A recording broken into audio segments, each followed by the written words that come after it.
JJ, welcome back to Breakdown. Today is Monday, February 21. It's middle of February, it's cold in Michigan, but basketball is heating up. You want to talk a little basketball? Yeah, 1 week of February. Let's do it. Let's do it. Hey, can we also talk a little bit of football? Just a bit. I think Just a bit. we can accommodate All a little right, bit. let's do it. Just a tad. Hey, welcome back to Breakdown. This was a week, the last prior week saw a lot of activity, sports activity. There were some big things going down. JJ Arkansas defeated Tennessee, held them to under 50 points. There's a big story. Illinois snuck by Michigan State, and Purdue took it to Rutgers. Anything else happening in basketball this past weekend? I think that's it. I don't think there's anything that happened in Madison, Wisconsin, or anything like that. I think that's pretty much all the storylines. Madison, Wisconsin.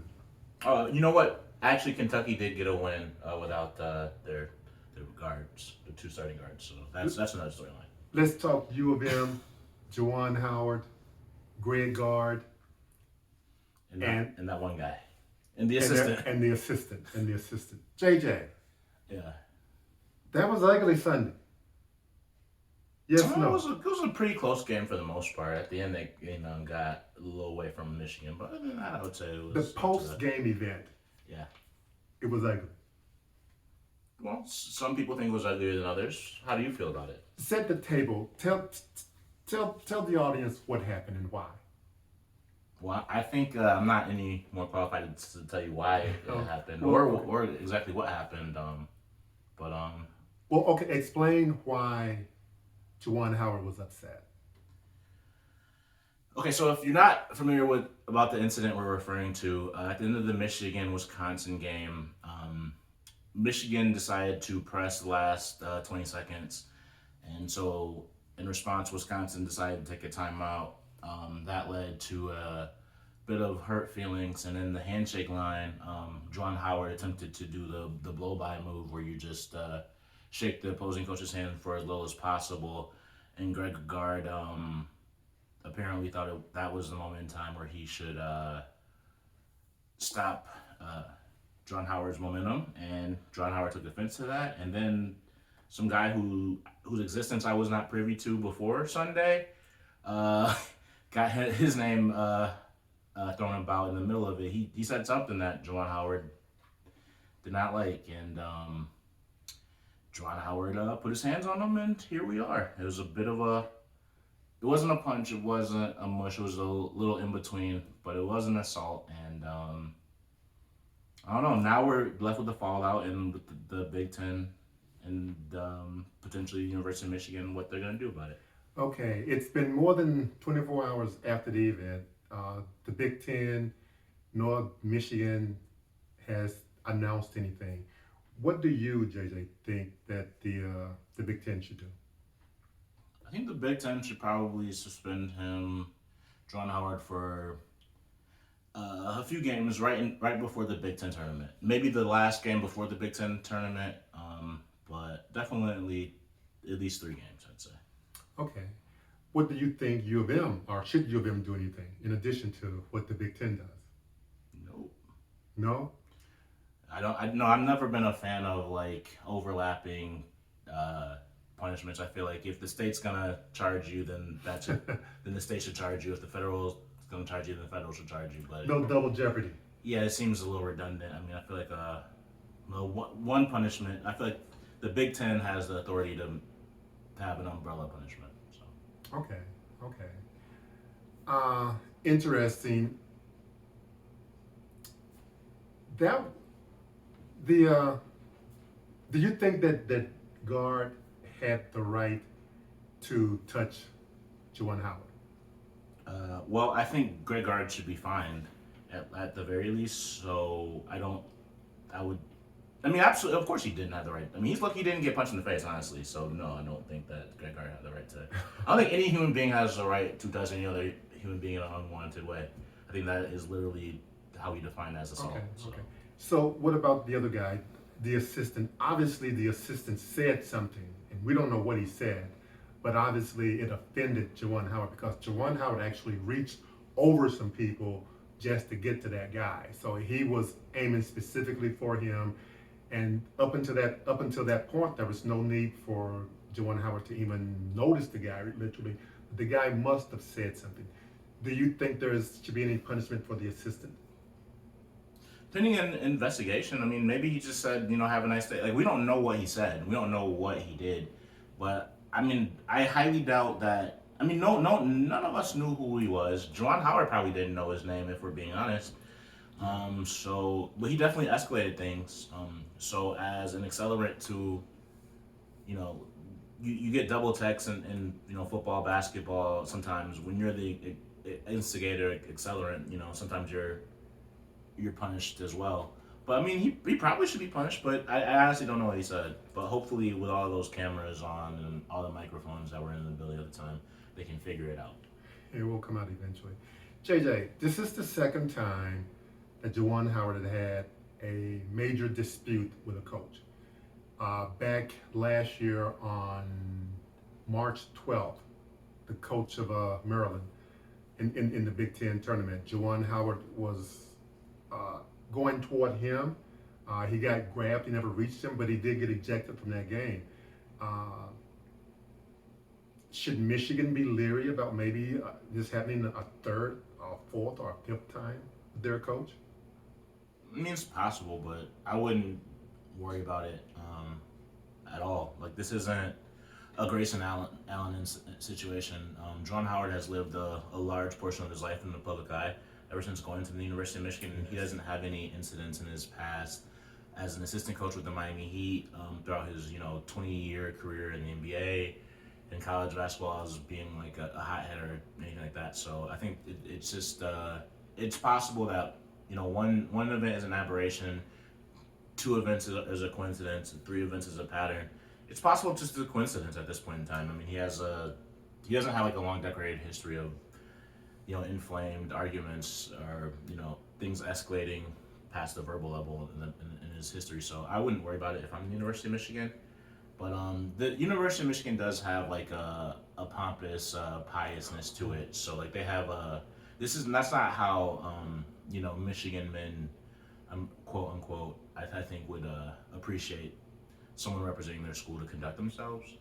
But I don't think he did anything egregious to that levels personally. So okay. I wouldn't worry about it if I'm University of Michigan or Juwan Howard. All right, there's going to be a lot more coming out on this as time passes. We'll see what the Big Ten and what U of M decide to do, because I do think U of M will do something in addition to what the Big Ten does, and I think they will do it primarily because they consider themselves to be U of M. I'll just leave it at that. Well, is that a precedent of happening in the past when it comes to people getting in trouble? Like, is separating punishments between the conference and the school? Because it feels like that would like kneecap.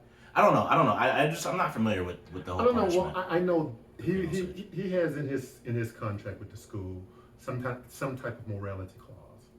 That's with the school and not with the Big Ten. No, but I'm talking about like in any situation where any coach has ever been punished. Like, well, I'm gonna tell you the truth. I can't recall a coach ever hitting a coach. I do recall Chaney at Temple threatening to hit Calipari when Calipari was at UMass, but he never did hit him. I can't recall a coach ever touching another coach, so I don't know if there is history to go with that. I don't know.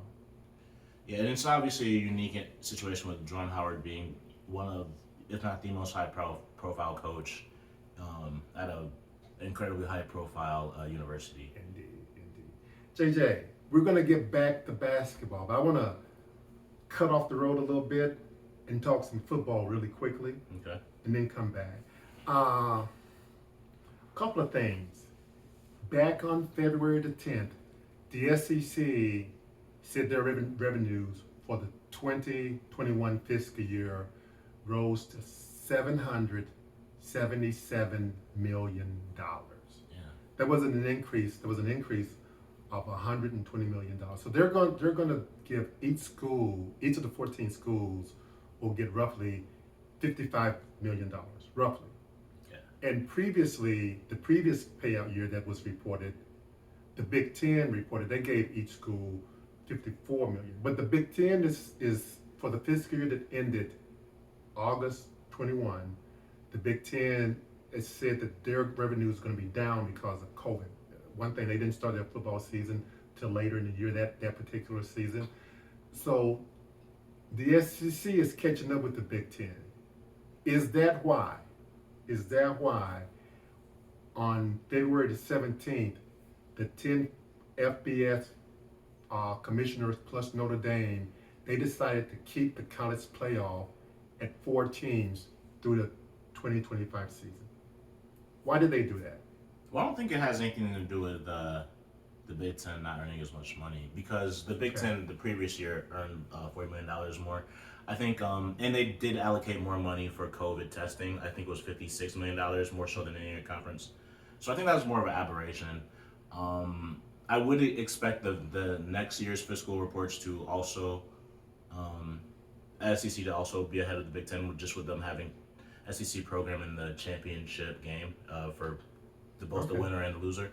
But the Big Ten, looking at the finances, the Big Ten still will pays out on average more than SEC as it like when in normal events. Well, you're telling me though there's going to be 2 consecutive years where that will not happen. Yeah, but okay, this has been and part of that is the credit to the SEC getting two teams to the championship game, and then part of that is the craziness of COVID. Okay, well let's talk about the college football playoff. Okay, it's going to be 4 teams through the 2025 season. Mm-hmm. That's like turning your back on. I heard reports say $500 million that they're just turning their backs on. They get 12 teams in the playoff. Mm-hmm. I thought that these conferences, these commissioners loved money for their schools.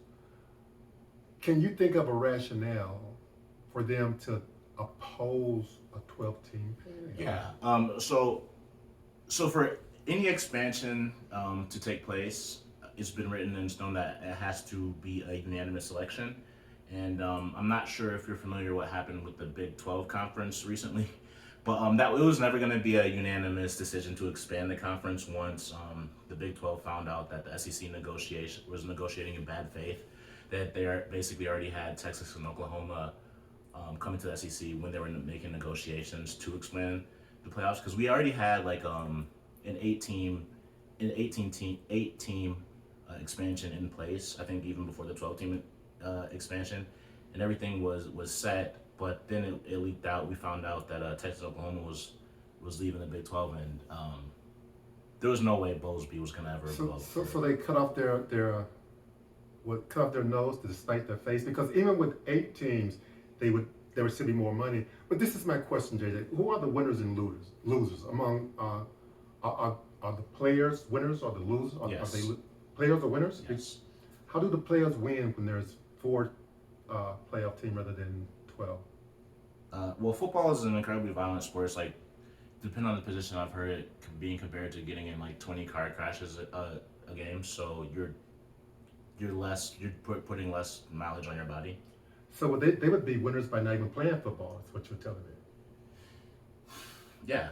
But given the fact that they are playing football, if you ask any of the players, if you went to 12 teams, there would be 8 teams of players who would have a chance to be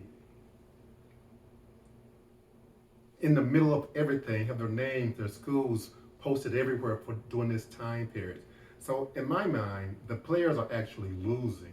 Okay, well, in your mind they're losing, in my mind they're winning. All right, but the fans? I think the fans. I think it's neutral. I mean, I don't think it really matters. I think that there are less fans that will be able to be in contention for a championship, so those fans are gonna lose. But college football has had a rabid fan base, and I think that they're gonna.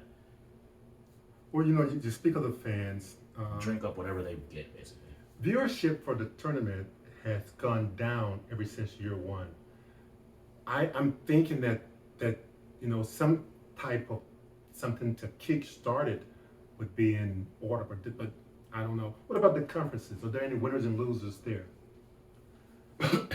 Um, well, the losing conferences are the conferences like the AAC, the Mountain West teams like that. Also the SEC, because SEC was going to be able to get maybe 3 teams and potentially 4. Only if they perform on the field. We don't really know that they would perform on the field. I mean, college football, it doesn't have a true tournament, even if you expand it to 8 to 12. So it's not so much contingent upon on-field performance as it is how you start the year. So if there's if there's a bias towards a particular conference to start the year, that bias is likely to remain throughout college football, just because it's just a low amount of sample size of games played. Okay, enough with football. Let's go back to basketball. Big Ten, Purdue was able to defeat Rutgers on Sunday very handily. It was a good game. The first 10 minutes, Purdue had like their first 15 points all came on threes. I think everyone on that team had a 3-point, and then Rutgers was able to get it within a 1 or 2 point game at halftime, and then Purdue just blew it away. Is Purdue head and shoulders above Wisconsin and Illinois, or will we have to wait and find out as the season progresses? Yeah, I would say Purdue is definitely head and shoulders above Wisconsin. I don't think that they're head and shoulders above Illinois in a vacuum. If you put them head to head in a matchup situation, I think Purdue would beat Illinois, 7 times out of 10, 8 times out of 10, maybe 9 times out of 10. I think Illinois does not match up well with Purdue, but I think Illinois has a better chance, or at least as good of a chance, to win the whole thing or go as far as Purdue. So I would not say that Purdue is head and shoulders above Illinois, but I would say that Purdue matches up incredibly well with Illinois. They are head and shoulders above Wisconsin, though. In the last 10 games in the season, Purdue is 9-1. They've been strutting their muscles. I mean, that one loss was to Rutgers, and they revenged that loss. They beat Maryland by 1 or 2, was it? Was it Maryland or was it another poor Big Ten team? They played Maryland. I can't remember the score. I believe it was Maryland. Maryland was up, and then it was close. I remember being close. I don't remember the final score. But it was a one possession game. Okay. It was not a 3-point game. Wisconsin, all they do is win, win, win, no matter what. I mean, they're 7-3 right now. Boy, on paper, they look like a one-man band, but they're winning. Yeah, I mean, Brad Davidson, it's not just Johnny Davis. Brad Davidson's going to be an all Big Ten player. They have some younger guys. They have this freshman, I can't remember his name, but they have players. They have real guys, but I don't think that they can compete with the firepower that Illinois can put out there, or that Purdue can put out there. So, well, let's talk about Illinois. Illinois had Michigan State down big, and they kind of let them come back. I mean, they didn't come back, but they ended up being like a 5-point game when they were down 15 points or more, if my memory serves me correctly. Is Illinois gonna be able to exceed expectations once the tournament starts? Depends on what expectations are. They could win the entire tournament, so I mean, but they could lose in the second round. I mean, they lost to Loyola in the second round last year with Ayu Dosunmu, who's now starting for the Red Hot Chicago Bulls half the time. So, anything can happen in a 40-minute basketball game. Illinois is 6-4 in their last 10 games. They beat Michigan State. Michigan State is 4-6 in their last 10 games. Michigan State is going the other way, and they got some tough games coming up as well. I'm gonna talk about Iowa and Michigan really quickly because they are both tied for 7 right now in the Big Ten. Do you see those teams? You said in our last episode, Iowa is comfortably in. You still think they're comfortably in?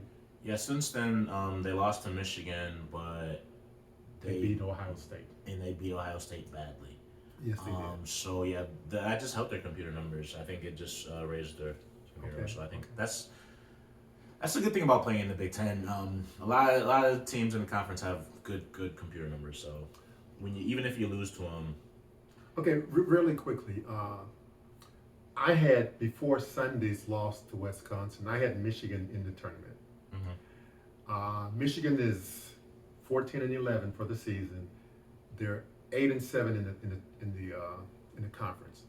They're 6-4 over the last 10 games. They got 5 games left. They got some really tough games coming up. And they may be playing some games without their coach. Do you see Michigan making the dance?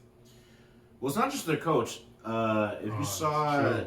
Diabate throw punches, Yeah. he's been a pivotal player for Michigan. Yeah. He's gonna miss at least one game.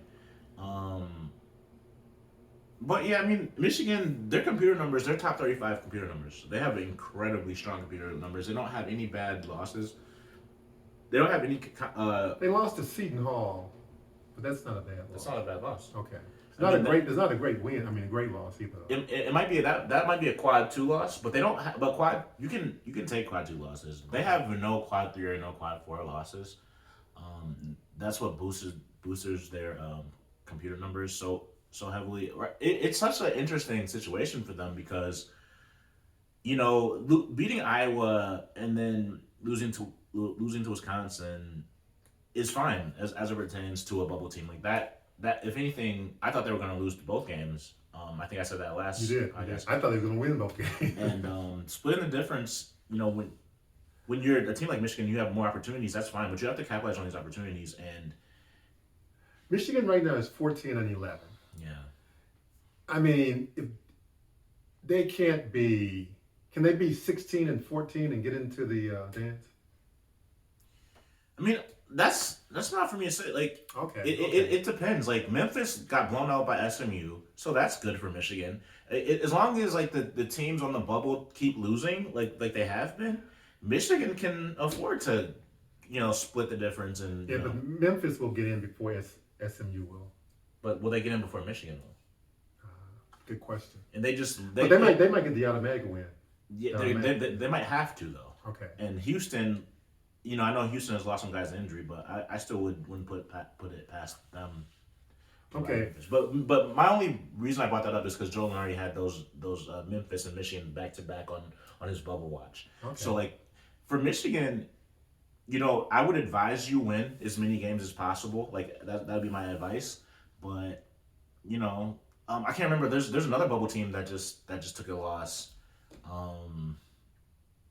But it depends on a lot of things. And there's going to be a lot of teams taking losses right now. That are bubble teams.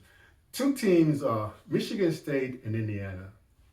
Well, they're going in the opposite. I mean, they're going in the wrong direction. They're both 4-6 in their last 10 games. Obviously Michigan State is still trying to make the tournament. I'd be shocked if they don't, and because they're 18-8, so they're pretty much a done deal. Indiana, man, I don't know what to say about Indiana. I thought they'd be better than this. In your mind, will they make the dance? Yeah, I mean, I feel like Indiana's in the same exact position that Michigan is in, where Indiana had a prime opportunity to beat Wisconsin, and they just let that win slip from their grasp, that defeat. But they're in a similar situation that Michigan is in. Okay. They're on the bubble, and luckily for them, a lot of other teams on the bubble have been losing. Well, let's talk SEC for a moment. Bubble teams. Like BYU, I'm sorry, but it just now hit me the teams I was thinking about. But BYU losing and some other West Coast teams losing has been beneficial. Let's talk bubble team Florida. Yeah. Florida, I thought, was out of the tournament until they did something Saturday that shocked me and shocked Auburn. They beat Auburn at home in Gainesville. And now Florida is 17-10. With one of the best wins in the country. Yeah, they got a shot. And Auburn's, shot blocking leader Walker Kessler had 0 blocks in that game. Did he? Wow. That's a shot. I think that's the first time all year. That is amazing to me. That's a shocker. Auburn now, JJ, is only a 1-game lead in the SEC, and I was thinking it was going to be a done deal that Auburn was just going to win. There's four games left. I think Auburn had, of the top 4 team, I think Auburn has the easiest schedule, those top 4. Yeah, but Florida was, even before this week, I thought they had an easy schedule. But they have a 1-game lead, but they also have the head-to-head win over Kentucky the one time that they're going to play in the regular season. So it's effectively a 1.5 game lead over Kentucky. They don't have, Arkansas has the head-to-head win over them if Auburn loses too, and Arkansas don't lose it. Yeah, if they lose multiple games. Yes. They lose 2, yes. Kentucky's been playing well. Yeah. Kentucky is 8-2 in the last 10 games. No Shaden Sharp, no Ty Washington, no Severe Wheeler, no problem. Yeah, they have been impressive. They've been very, very, very impressive to me. I thought Alabama would put up a bigger fight than they did Saturday. I don't know, but that team that's tied for 3rd in the SEC, there's 2 of them. One has the head-to-head match over the other, and that would be Arkansas and Tennessee. Arkansas, of the Big Ten and the SEC schools, the 2 hottest teams in the Big Ten would be Purdue. They're 9-1. Okay. And in the SEC, in the last 10 games, in the SEC, the hottest team would be Arkansas. They're 9-1, with wins over Tennessee, Auburn during that stretch. How come they're not getting any pub? Because they have some brutal losses, and people don't forget that it's the same team. And what about the brutal wins? Well, the NCAA tournament did away with the last 10 wins as it pertains to a tourney resume. Okay. So I guess they devalued the momentum heading into it. I don't necessarily devalue that, but by hook or by crook, they found ways to come out ahead in a lot of these games. Very happy about that. They have found a way to come out ahead. To hold Tennessee to under 50 points on Saturday was amazing to me. And their leading scorer, J.D. Notae, played less than 20 minutes. He fouled out of the game. On a tic-tac push-off. Exactly. And no Notae, no problem. They still won. J.D., let's just go across the board and do Big Ten 1 versus SEC 1 as they are rated right now in their conference. Let's start with number 4. Okay. Ohio State and Tennessee. Okay. On a neutral court. Tell me about that game. How would you see a game like that? I don't really know about. I don't know. I mean, that would be interesting, I guess. Ohio State is very dependent on EJ Liddell, but he's been dominant. He averages over 2 blocks a game at 6'7", which is very impressive. But I don't know, with Fulkerson and some of the size that Tennessee has inside, that'd be an interesting matchup. But I still think Tennessee's going to finish 3rd in the conference. So I don't. Okay, well, let's talk about the teams that are currently now 3rd in the conference. In the SEC, Tennessee and Arkansas are tied for 3rd. But I'm putting Arkansas ahead because Arkansas defeated Tennessee. So if Arkansas was going against the number 3 Big Ten team, Illinois, how would you see that matchup? I would not want that to happen as an Arkansas fan. Talk to me.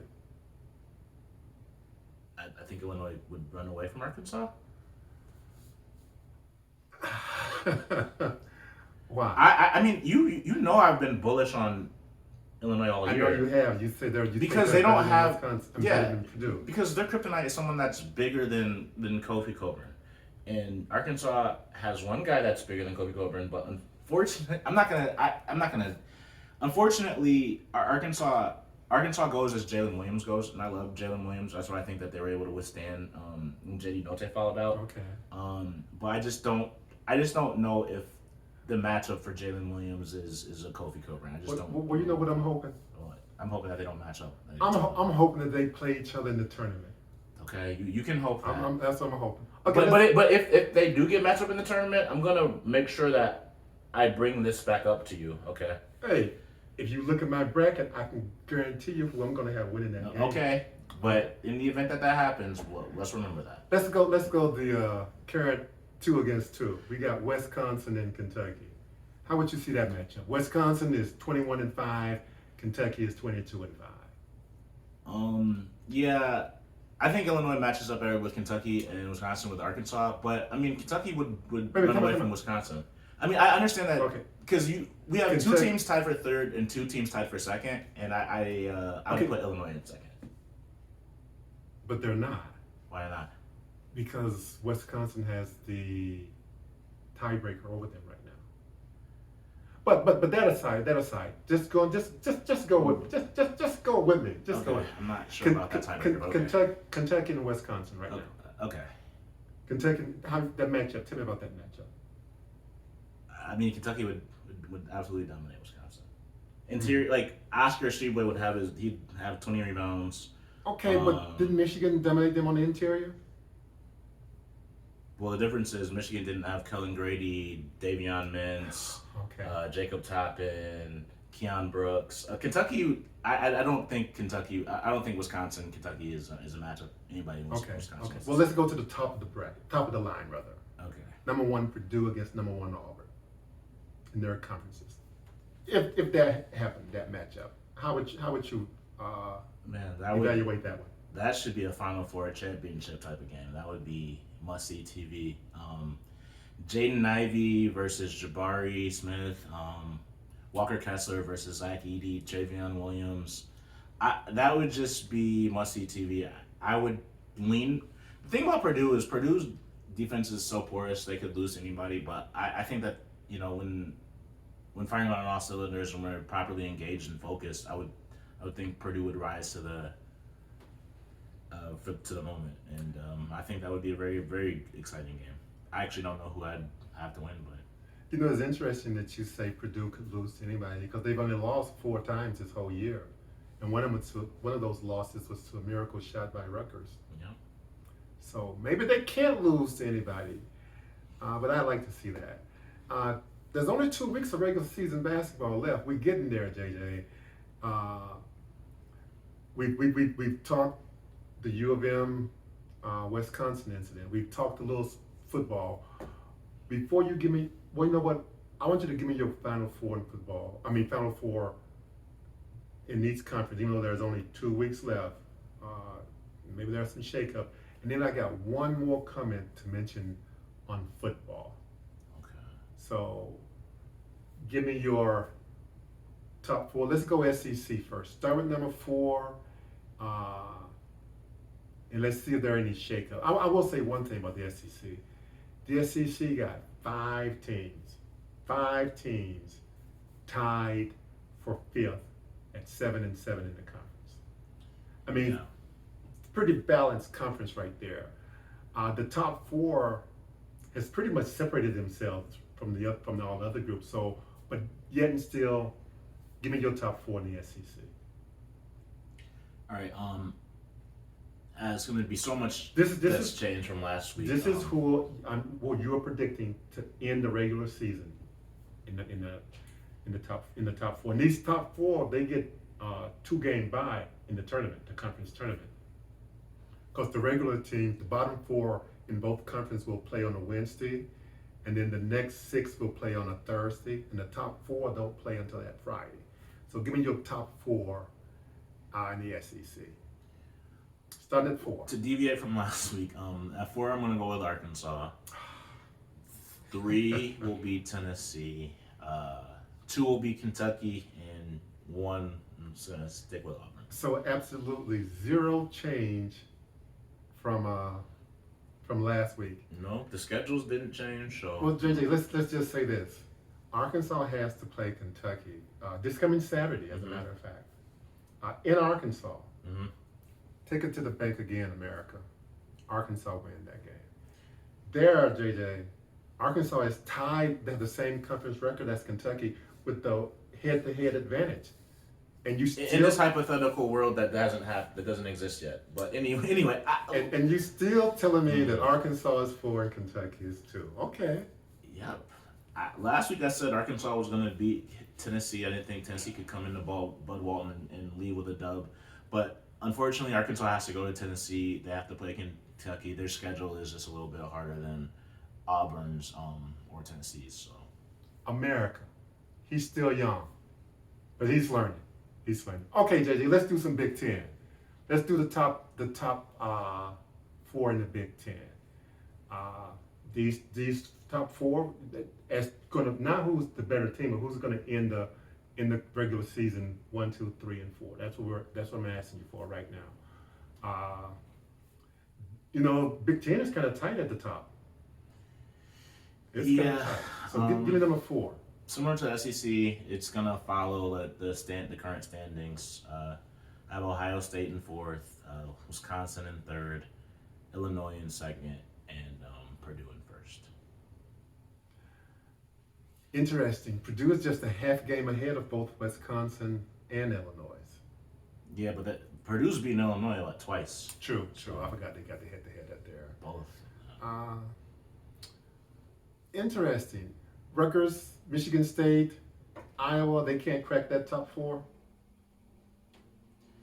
I mean, Ohio State looked a little vulnerable in their loss to Iowa, but I don't know. Iowa lost to Michigan. Michigan State has lost 4 of their last 5 games. Yeah, and I mean, as great as Tyson Walker looked against Illinois late, they can't get firing all cylinders. I don't have faith in Iowa, Michigan, Indiana, or Michigan State or Rutgers right now. So. Okay. JJ, so we've gotten your top 4. I want to hit football. One really quick thing, and give me your opinion on this.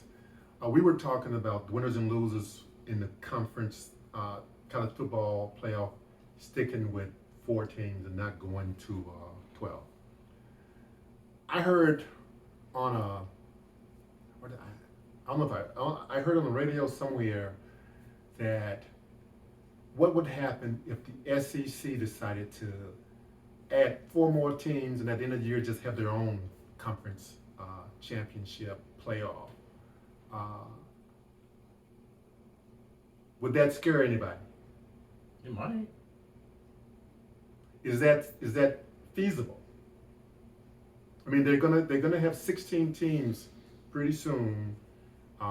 What other 4 teams? Yeah, it's very feasible because it's what happened in Premier League soccer in Europe like 40, 50 years ago. There used to be a big organization that was basically the NCAA, and then the Premier League just decided to, segregate themselves from the rest, and it worked out for the Premier League. The revenue, doubled, tripled, quadrupled, 10 times went up, and so that there's a lot of theories that SEC could do that, but I just don't think they have enough of the big names in the SEC, honestly, because Tennessee is not that anymore.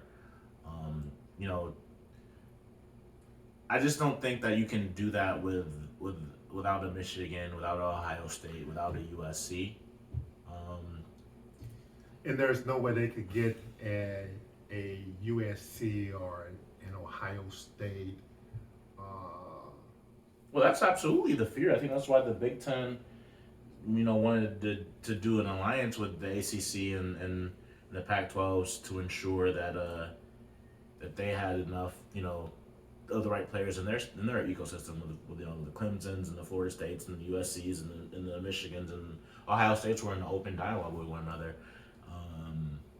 I'll say this: if at the end of the 25 season they still retain the 4 team playoff system, I think the SEC might decide to do something. The 4-team playoff system is not working. I mean, basketball used to have. I remember when the NCAA tournament used to be. I remember 16. I think it used to be 8. I remember went to 32. I remember went to 64, and now it's 68. I think basketball improved every time they increase. I don't know why football doesn't want to improve. But that just baffles me. But I'm not. Well, football has always been like that. Football's the only sport that you didn't win a championship; you were awarded one. True. But it's been like that. They've always been unique and separated from every other sport. Every other sport has a playoff system, and football is the last one to get it, and they've been dragging their heels, and they're gonna continue dragging their heels. I think it's gonna. I think the fan base is so rabid, and it's so different just by the virtue of how college athletics became to be, like the identities that fans have with their schools and everything like that. They basically can do whatever they want, and college football is still gonna be thriving. I feel like so. Yeah, just some food for thought.